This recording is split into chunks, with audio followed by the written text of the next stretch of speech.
Biz mына 3 saat 3 sabakta ötken sabakta buklaryny tartışlarını formu. Endi qaytaryapti. Newton'un birinchi zani to'g'ri, ikkinchi zani to'g'ri, uchinchi zani to'g'ri. Birinchi zani kim aytadi? Boshqa dinlar harakatga seni mesvatlar tertingga bo'lsa, unda tinchdan keyin so'zsiz bir g'alaba V minus V нулевой formulalarında. Buna 2 teng bo'lsa, o'teng nega? 0 ga turib, kelishibdi 0 ga teng.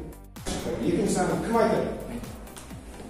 Newton'un ikkinchi zani qish teng mas qilib Buna sizlarning Newton'un ikkinchi zani. Uchinchi zani.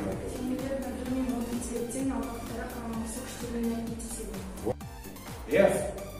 1'de 2 nega 1'de 2 deb aytdim siz? Qaysiga? Bunaqan жазам ба, bunaqan жазам? Sol жағына жазам. Дұрыс. Bu degan neni ko'rsatib qanday birinchi dena ikkinchi denaga ta'sir etadi. Dұрыс. Vektorni qo'yammi, qo'ymaymi? Dұрыс. Так, ikkinchi F najigi. Молодец, 2'den 1. Vektorni qo'yammi, qo'yammi? Ikkovi tengiz. Al eğer vektor modülsiz жазатын болса, onda қалай жазады екен? Минусты қоямын ба, қоймаймын? Не үшін қоямын? Вот енді ең негізгі сұрақ қараңыздар. Физикада, математикада минусты білесіздер.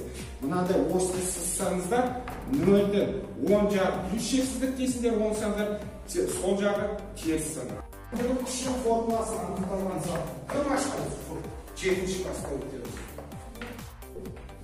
Береді. Қандай күш 2 метр секунд өтеу береді? Осыдан өтеуді табатын болса, мынауын 0-ге тең ғой. Формуласын жазу керек. Өтеу неге тең? Жарайды, мынау көбейтпей, сомен түсінікті 150 метр.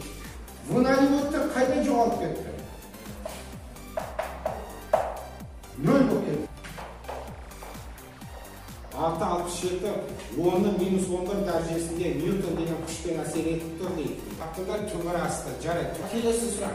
Массаны өлшейтін құрал. Дененің инерттілігін сипаттайтын физикалық шама. Масса. Күштің өлшемдері. 7-ші сұрақ. Күшті өлшейтін құрал.